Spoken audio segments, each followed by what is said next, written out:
so many options. Ah. Sir, that's a good choice. You're looking at an Intel i7 with 8 GB RAM. Do you prefer a 16 GB variant for this? RAM? Stop. Listen, I know you have been in this situation before, pretending like you know what the other person is talking about, acting all cool. This needs to stop now. Well, I know. With so many options, it's easier to get overwhelmed and ending up making wrong decisions. Today, I'll do something new. Instead of me telling you what to buy, I'll give you the ultimate buyer's guide. Using this, you can make your own decisions. If you're new to the channel, don't forget to hit the subscribe button. Let's get right into it. The first thing you need to know before buying your laptop is how much performance you need and what's your budget.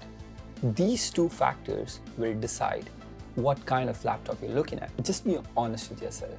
Do you actually need the top of the end graphic card when all you're doing is watching YouTube? Alright, let's start by understanding what type of buyer you are.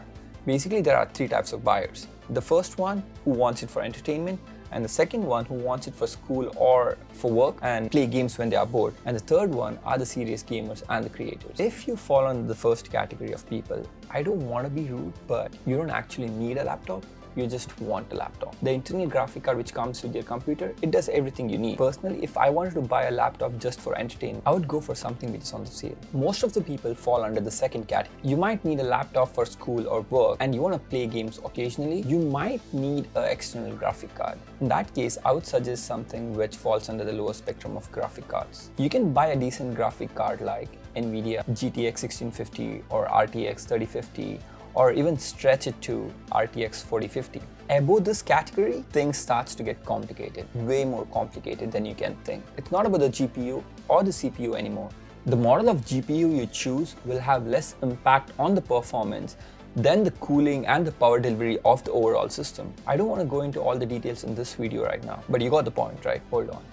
Why am I talking so much about graphic cards? Why do we even need a graphic card? Do we even need a graphic card when we have a CPU? The answer is yes, but only if you belong to the second and the third category. CPU is fast and versatile. It can race through a series of tasks which requires a lot of interactivity, like moving the data over, quick response to the user's keystroke. But GPU, on the other hand, is not versatile. It is created to do one job and one job only. That is what makes it faster and efficient than the CPU. I have a really interesting video on how CPU and GPU works. Two bots competing against each other. The first bot acts like a CPU performing series of sequential tasks, one after the other. Look what happens when we start this thing. It's painting one frame at a time. Let's speed it up. Finally, we have our picture ready. That wasn't so quick. Now, introducing the GPU bot. This doesn't do one task at a time, but it does multiple things in parallel. Now let's see what happens when we start this thing. 3, 2, 1.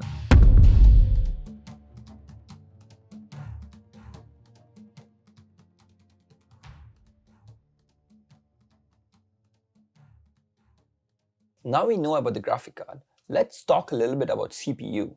How do you pick a CPU or a processor? You have few options here like Intel and AMD, but what I want to try to do here is I want to explain how can you pick a processor in the easiest way possible. Let's look at AMD and let's look at Intel. The AMD processor is called Ryzen and the Intel processor is called I-series. Look at it like this. The higher the number, the better the performance and higher the cost. So basically, Intel i7 will perform better than Intel i5 and Intel i5 will perform better than Intel i3. Similarly, in case of Ryzen, the Ryzen 7 will perform better than Ryzen 5. I wish it stopped here. Along with the numbers, you will find alphabets too. Let's look into that. You have three different use cases. If you only want your laptop for basic purposes like if you want to use Word, Excel, or you want to browse, you want to watch YouTube, then in case of AMD, go for U processors. And in case of Intel, it's U again.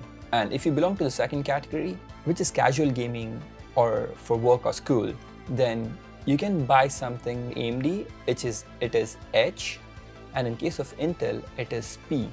If you belong to third category of people who are serious gamers, then in case of AMD, it is HS or HX, and in case of Intel, it is H, HK or HX. Now, to address the elephant in the room. Apple. AMD and Intel are not the only options to buy CPUs anymore. The MacBook and MacBook Air are probably one of the thinnest and lightest laptop in the market right now. They look clean and easy to carry. And Mac doesn't support everything you need. I don't think you can fully install a x86 Windows on your MacBook. I'm not against Apple, but all I'm trying to say is before buying something, just make sure everything you need runs on your laptop. Okay, the RAM. RAM is very simple. If you can get a 16 GB RAM. If 8 GB is in your budget, make sure you have an expandable slot. Apple doesn't offer expandable memories. The big question is, do I buy DDR4 or do I buy DDR5? Look at this problem in this way. Every year, we have a new processor coming out, but we don't have a new version of RAM coming out every year. Did you know that DDR3 was released in 2007? And DDR4 came out in 2014 and DDR5 came out in 2020. More than 6 years difference between each upgrade. I would say if you have budget, go for DDR5 because you won't get a DDR6 until 2027. Now you know about CPUs, GPUs and RAM. But the one thing which you interact with the most is your screen. Let's start simple. Let's start with your screen side. Do you even need a 17-inch laptop when you have 2 monitors at your workstation? You would hardly be looking at your laptop screen. Talking about panels, there are 3 types of panels.